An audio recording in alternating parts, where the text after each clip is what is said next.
প্রিয় শিক্ষার্থীগণ, উচ্চ মাধ্যমিক শ্রেণীর শিক্ষার্থীদের অনলাইন ভিডিও ক্লাসে তোমাদের আমন্ত্রণ জানাচ্ছি। আমাদের আজকের বিষয় বাংলা দ্বিতীয় পত্র।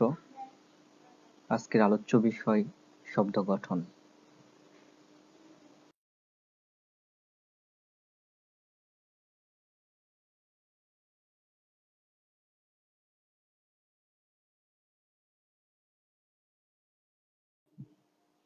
প্রিয় শিক্ষার্থীগণ, তোমরা অবগত আছো যে গঠনগত দিক থেকে প্রতিটি ভাষার শব্দসমূহই দুটি ভাগে বিভক্ত, যথা মৌলিক শব্দ এবং সাধিত শব্দ। এই মৌলিক শব্দের সাথে প্রত্যয়, বিভক্তি, উপসর্গ ইত্যাদি যুক্ত হয়ে বা সন্ধি, সমাস, দ্বিরুক্তি যে কোনো মাধ্যমে শব্দ পরিবর্তিত হয়ে যে নতুন শব্দ গঠন হয় তাকেই আমরা শব্দ গঠন বলি। ভাষাকে বিশুদ্ধভাবে বলতে, পড়তে ও লিখতে হলে শব্দ গঠন সম্পর্কে সুস্পষ্ট জ্ঞান থাকা অপরিহার্য। তোমরা যদি শব্দ গঠনের নিয়ম জানো, তাহলে একদিকে যেমন নতুন নতুন শব্দ সৃষ্টির মাধ্যমে ভাষার শব্দ ভাণ্ডারকে সমৃদ্ধ করতে পারবে, অপরদিকে শব্দের বানান, উচ্চারণ, শুদ্ধ অশুদ্ধ সম্পর্কে স্বচ্ছ ধারণা অর্জন করতে পারবে। ফলে আমাদের এই মাতৃভাষা বাংলা শুদ্ধ, নির্ভুল ও ব্যাকরণসম্মতভাবে বলতে, পড়তে ও লিখতে পারবে।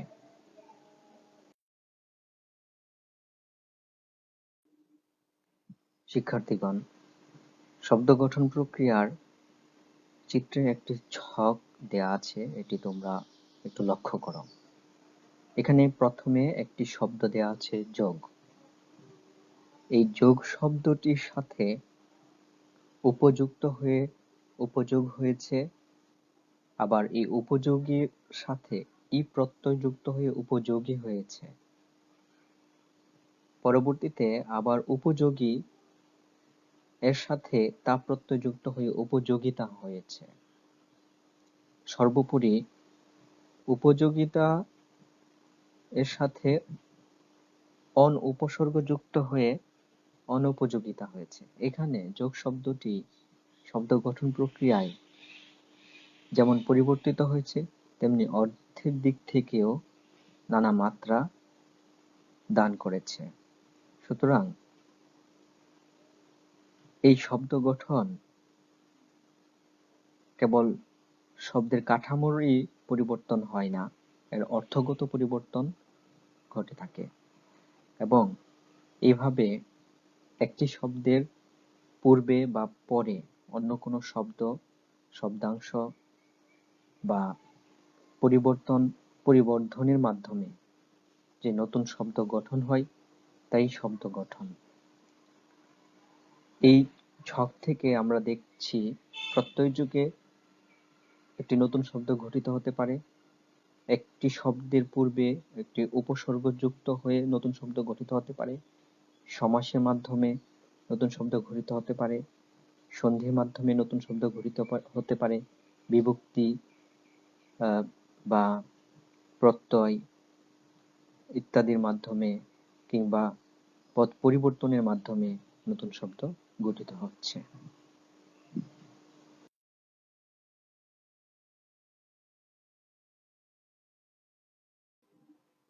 শিক্ষার্থীগণ,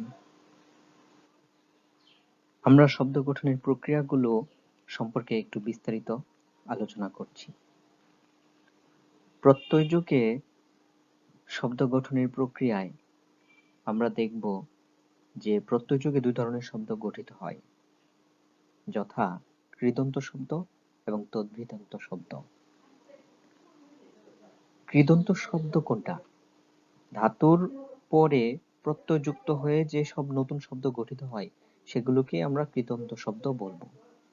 যেমন ক্রি যোগ তব্য, কর্তব্য, যেমন চল যোগ অন, চলন ইত্যাদি। কৃদন্ত শব্দ গঠনে যে দুই ধরনের প্রত্যয় ব্যবহার করা হয় সেগুলো হলো বাংলা কৃৎ প্রত্যয় ও সংস্কৃত কৃৎ প্রত্যয়। এভাবে বাংলা ভাষায় ব্যবহৃত কৃৎ প্রত্যয়সমূহ ধাতুর সঙ্গে যোগ হয়ে নতুন নতুন শব্দ গঠন করে। এবার আমরা তদ্ভিদান্ত শব্দ গঠনের প্রক্রিয়া নিয়ে আলোচনা করছি। নাম শব্দ বা বিশেষ জাতীয় শব্দের পরে প্রত্যয় যোগ হয়ে যে নতুন শব্দ গঠিত হয় তাকে তদ্ভিদান্ত প্রত্যয় বা তদ্ভিদান্ত শব্দ বলে। যেমন গোলাপ একটি নাম শব্দ, এর সাথে ই প্রত্যয় যোগ হয়ে হয়েছে গোলাপি, যেটি বিশেষণ অর্থ নির্দেশ করছে। আবার হাত একটি নাম শব্দ, যার সাথে আ প্রত্যয় যোগ হয়ে হয়েছে হাতা, যা বিশেষণকে নির্দেশ করে। বাংলায় প্রধানত ৩ প্রকারের তদ্ভিদান্ত শব্দ গঠন করা যায়, যথা বাংলা তদ্ভিত প্রত্যয়, সংস্কৃত তদ্ভিত প্রত্যয় এবং বিদেশি তদ্ভিত প্রত্যয়। বিভিন্ন তদ্ভিত প্রত্যয় যোগ হয়ে নতুন নতুন তদ্ভিদান্ত শব্দ গঠিত হয়। আর কৃৎ প্রত্যয় ও তদ্ভিত প্রত্যয় যোগ হয়ে যেসব কৃদন্ত বা তদ্ভিদান্ত শব্দ গঠিত হয় সেগুলো আমাদের মনের ভাব প্রকাশে যেমন সহায়তা করে, তেমনি আমাদের ভাষা শব্দ ভান্ডারকেও সমৃদ্ধ করে।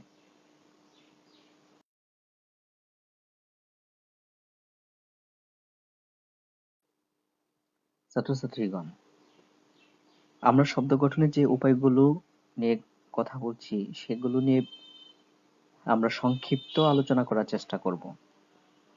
এবার শব্দ গঠনের উপায় হিসাবে আমরা দেখব কিভাবে উপসর্গ যুগে নতুন শব্দ গঠিত হয়। উপসর্গ বলতে কি বুঝি? যেসব বর্ণ বা বর্ণ সমষ্টি ধাতু বা শব্দের আগে বসে মূল শব্দের অর্থ পরিবর্তন, পরিবর্ধন, সংকোচন ইত্যাদি ঘটিয়ে থাকে সেগুলোকে আমরা উপসর্গ বলি। যেমন পরি, প্রতি, সু, অনা, অভি ইত্যাদি। উপসর্গগুলোর নিজস্ব কোনো অর্থ নেই, কিন্তু ধাতু বা শব্দের আগে বসে তার অর্থ পাল্টে দিতে পারে এবং বিশেষ বিশেষ অর্থ প্রকাশ করতে পারে। একই উপসর্গ আবার নানান অর্থেও ব্যবহৃত হতে পারে। উদাহরণস্বরূপ অপ-উপসর্গের প্রয়োগ লক্ষ্য করো।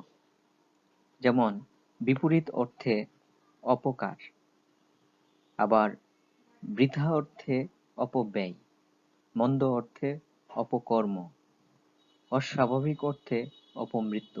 এই প্রত্যেকটা শব্দের ক্ষেত্রেই অপশব্দটি ভিন্ন ভিন্ন অর্থে ব্যবহৃত হয়েছে।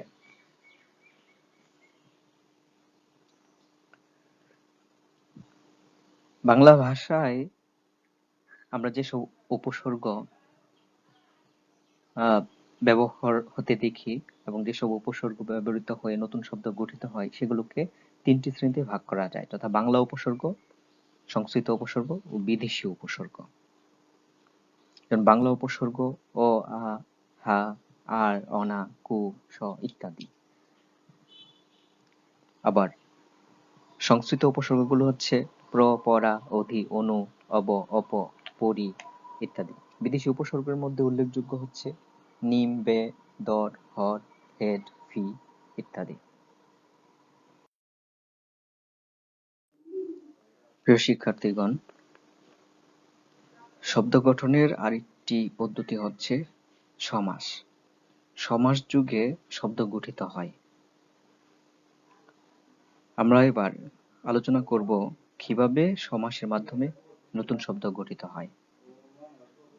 বাংলা সমাস প্রধানত ৬ প্রকার, অর্থাৎ সমাসের সাহায্যে শব্দ গঠনকে ৬ ভাগে বিভক্ত করা যায়, যথা দ্বন্দ্ব সমাস, কর্মধারয় সমাস, তৎপুরুষ সমাস, বহুব্রীহি সমাস, দ্বিগু সমাস এবং অব্যয়ীভাব সমাস। দ্বন্দ্ব সমাসের সাহায্যে একটি গঠিত শব্দ হচ্ছে যেমন দেনা পাওনা, দেনা ও পাওনা, দেনা পাওনা। কর্মধারয় সমাসের সাহায্যে গঠিত একটি নতুন শব্দ হচ্ছে নীলপদ্ম, যেমন নীল যে পদ্ম, নীলপদ্ম। তৎপুরুষ সমাসের সাহায্যে গঠিত শব্দ হলো দুঃখপ্রাপ্ত, যেমন দুঃখকে প্রাপ্ত। দ্বিগু সমাসের সাহায্যে গঠিত শব্দ সেতার অর্থাৎ তিন তারের সমাহার। বহুব্রীহি সমাসের সাহায্যে গঠিত নতুন শব্দ হচ্ছে নদীমাতৃক অর্থাৎ নদী মাতা যার। অব্যয়ীভাব সমাসের সাহায্যে গঠিত শব্দের উদাহরণ হচ্ছে উপকূল অর্থাৎ কূলের সমীপে।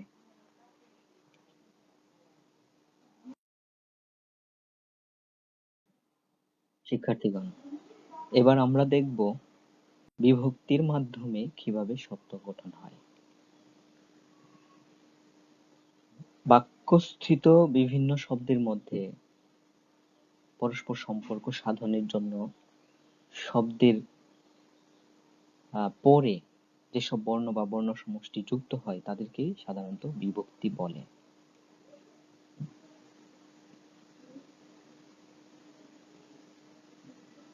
বিভক্তি প্রধানত দুই প্রকার: শব্দ বিভক্তি ও ক্রিয়া বিভক্তি।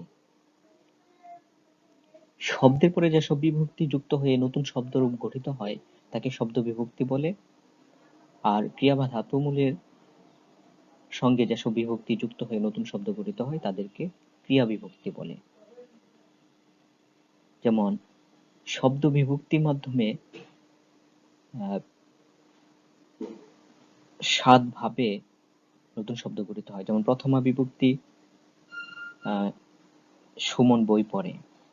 দ্বিতীয় বিভক্তিতে সকলকে মরতে হবে, এখানে কে বিভক্তি যুক্ত হচ্ছে। তৃতীয় বিভক্তিতে তোমার দ্বারা এ কাজ হবে না, এখানে দ্বারা হচ্ছে তৃতীয় বিভক্তি। চতুর্থ বিভক্তিতে ভিক্ষুককে ভিক্ষা দাও, এখানে কে চতুর্থ বিভক্তি। পঞ্চমী বিভক্তিতে গাছ হতে ফল পড়ে, এখানে হতে পঞ্চম বিভক্তি। ষষ্ঠী বিভক্তি র, যার উদাহরণ হচ্ছে রাস্তার রাজা হেঁটে যায়, এখানে রাস্তার। সপ্তমী বিভক্তি যেমন পাগলে কিনা বলে, এখানে পাগলে এখানে সপ্তম বিভক্তি যুক্ত হয়েছে। ক্রিয়া বিভক্তির ক্ষেত্রে করিতেছে কর যোগ ইতেছে, এখানে ইতেছে, আবার যাইতেছি যেমন যা যোগ ইতেছি, এগুলা হচ্ছে ক্রিয়া বিভক্তি। এইভাবে বিভক্তির মাধ্যমে নতুন নতুন শব্দ গঠিত হয়।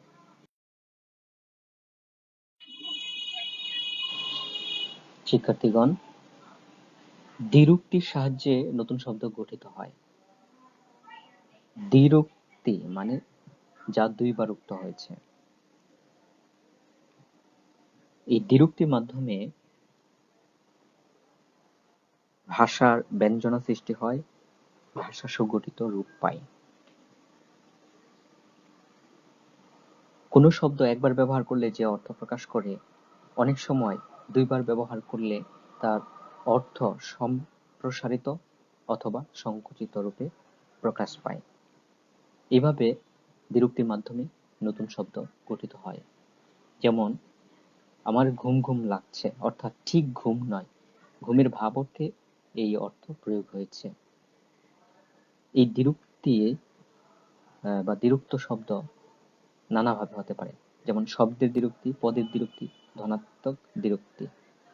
শব্দের দ্বিরুক্তির একটি উদাহরণ হলো ভালো ভালো কথা। পদের দ্বিরুক্তির একটি উদাহরণ হলো মনে মনে আমিও হিসাবটা করেছি। আবার ধনাত্মক দ্বিরুক্তির একটি উদাহরণ হলো ঝমঝম বৃষ্টি পড়ছে বা কুহু কুহু পাখি ডাকছে।